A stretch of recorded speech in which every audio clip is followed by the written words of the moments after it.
السلام عليكم ورحمة الله وبركاته. ازيكم يا جماعة، عاملين ايه؟ طبعا في ظل الغلا اللي احنا فيه انا قررت ان انا اطبخ بنفسي، ولأول مرة هطبخ لكم اكلة جميلة كلنا بنحبها وسريعة في نفس الوقت وبطعم جميل جدا وريحة تجنن، وفي نفس الوقت مش مكلفة. في نفس الوقت في ظل الغلا اللي احنا فيه هناكل اكلة هتعجبكم وهتعجب اولادكم، وممكن نمشي بيها في اي وقت. الاكله مش هتاخد وقت منكم. يلا بينا نشوف الاكله دي ايه. يلا بينا. حاجه صينيه فيها شويه زيت، بعد كده معانا بصل وفص توم كبير، ومعانا بعد كده التوابل، ورق لورا، بهارات فراخ، كوبيبه صيني، مستكه، حبهان، كمون، قرفه، فلفل اسمر، والملح.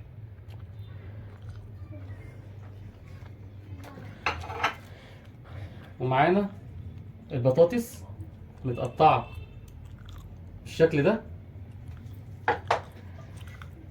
ومعانا طبعا الطماطم، ونبتدي بيها. يلا هنبتدي. هناخد البصل زي كده نحطه في الصينيه كده،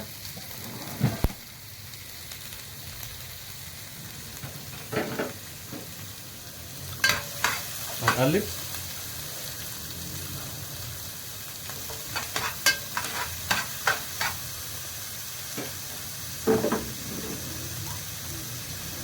هنجيب فص الثوم ونقطعه مع البصله كده، عشان الثوم بيدي ريحه كويسه جدا للاكل وطعم جميل. وفي ناس، انا عارف ان في ناس ما بتحطش ثوم على البصليه البطاطس، لا جربوا الثوم بيعمل طعم جميل جدا يا جماعه. حطوه على البصله ونقلب شويه كده، حاجه بسيطه.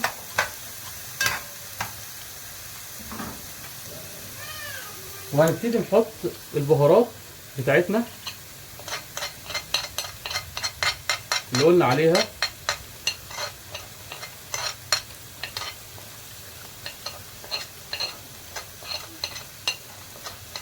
بالشكل ده،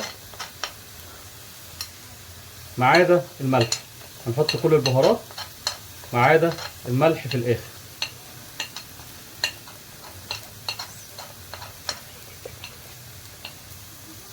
المقادير هنقولها تاني: حبهان، كوبيبه صيني، ورق لورا، سنة قرفة، ملح، كمون، بهارات فراخ، والفلفل الاسمر. ايه تاني؟ هنحط مرقة الدجاج.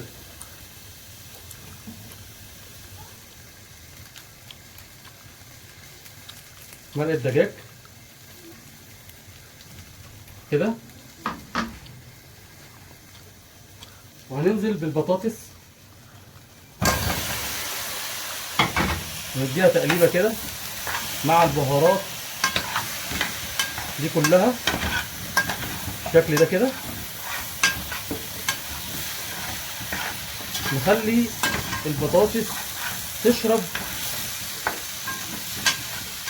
الريحه بتاعت البهارات كلها مع البصل بالطريقه دي كده. شايفين الشكل ده بقى؟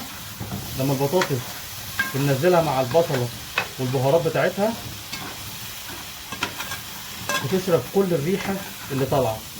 طبعا فص الثوم بيعمل شغل عالي جدا جدا وطعم جميل جدا بالريحه بتاعته.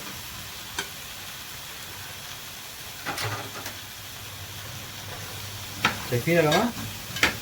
بنشوح البطاطس بالشكل ده مع البهارات والبصله 5 دقايق كده مثلا، يشربوا الطعم والريحه مع بعض كده. بس اهم حاجه طبعا ما نحرقش البصله في الاول، يعني اول ما نحط البصله نقلبها تقليبه بسيطه، وبعد كده نحط البطاطس عشان خاطر التحمير دون البصله ما تتحرقش، عشان البصله ما تتحرقش مننا وتبقى طعمها مش كويس. شايفين؟ عايز اقول لكم ان هي سريعه زي ما حضراتكم شايفين كده، ما بتاخدش وقت مننا خالص، وفي نفس الوقت طعم يبقى كويس، وممكن تتاكل ورداحي زي ما احنا عاملينها كده، ولا فراخ ولا لحمه، وهتديكوا نفس الطعم بتاع الفراخ واللحمه. يعني هتقدروا تمشوا بيها في اي وقت وبكل سهوله وسرعه كمان، يعني مفيش اي وقت هتاخد. بعد ما بنحمر حاجه بسيطه كده البطاطس مع البصل، بننزل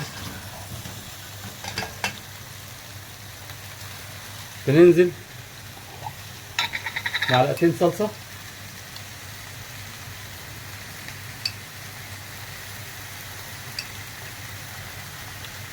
معلقتين صلصه كده، ونقلب.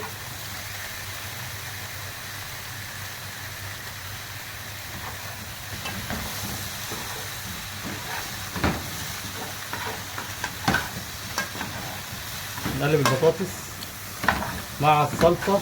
الصلصه عايز اقول لكم ان الصلصه دي عامل مهم جدا في صينيه البطاطس، عامل مهم جدا. الصلصه بتدي طعم كويس للصينيه، وفي نفس الوقت بتطلع الصينيه غامقه، وبتساعد على ان الطعم يكون جميل مع الطماطم اللي احنا عاملينها في الخلاط.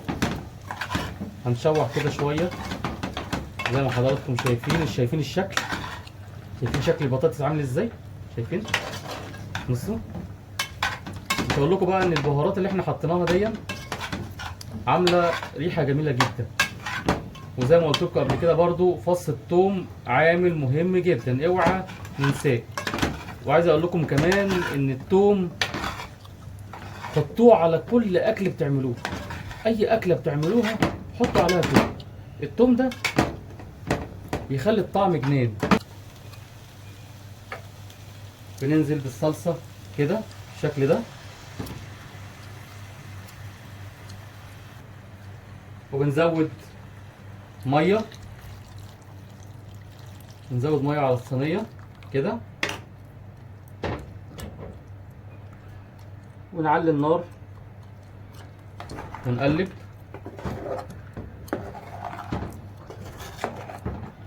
بالشكل ده كده.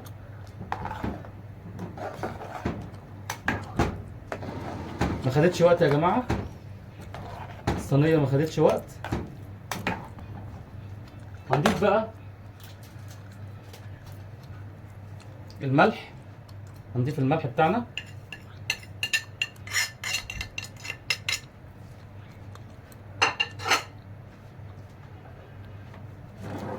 وهنضيف كمان تكايه صغيره كده، وهي سنه سكر. سنه سكر دي مهمه، السكر اللي احنا بنحطها على الصينيه دي مهمه ومحدش ينساها. ليه؟ بتظبط طعم الصينيه، تظبط الاكل. شايفين يا جماعه؟ اهو. ونسيب الصينيه ونغطي عليها بالشكل ده كده، وبعد لما تغلي هرجع لكم اوريكم الشكل بتاع الصينيه عامل ازاي. يلا بينا، مع السلامه.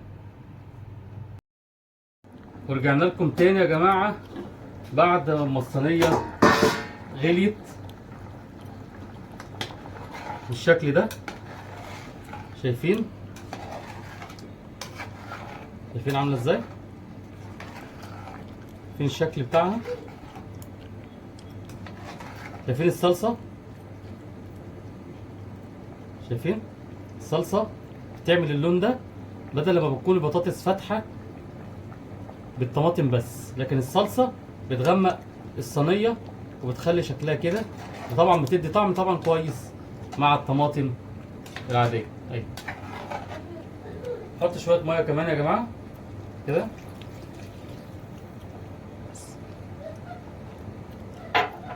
ونسيبها برضو تغلي، وبعد لما تخرج وبعد لما تخلص هنحطها في الفرن. ارجع لكم تاني كمان شويه. ورجعنا لكم تاني بعد ما الصينيه خرجت من الفرن. تعالوا بينا نشوف شكل الصينيه عامل ازاي. يلا بينا. شايفين يا جماعه؟ شايفين الصينيه عامله ازاي؟ شايفين؟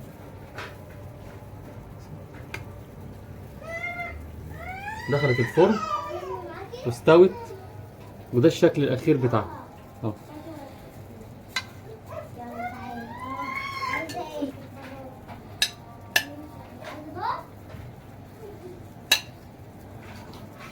شايفين؟ ده الشكل الصينيه، وندوق.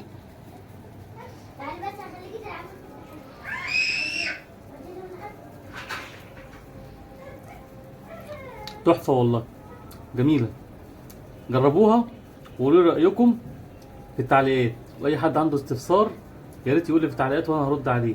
بس طبعا قبل ما اقفل معاكم يا ريت ما تنسوش اللايك والاشتراك في القناه، ولو في اي جديد هنزل لكم ان شاء الله في اقرب وقت. السلام عليكم.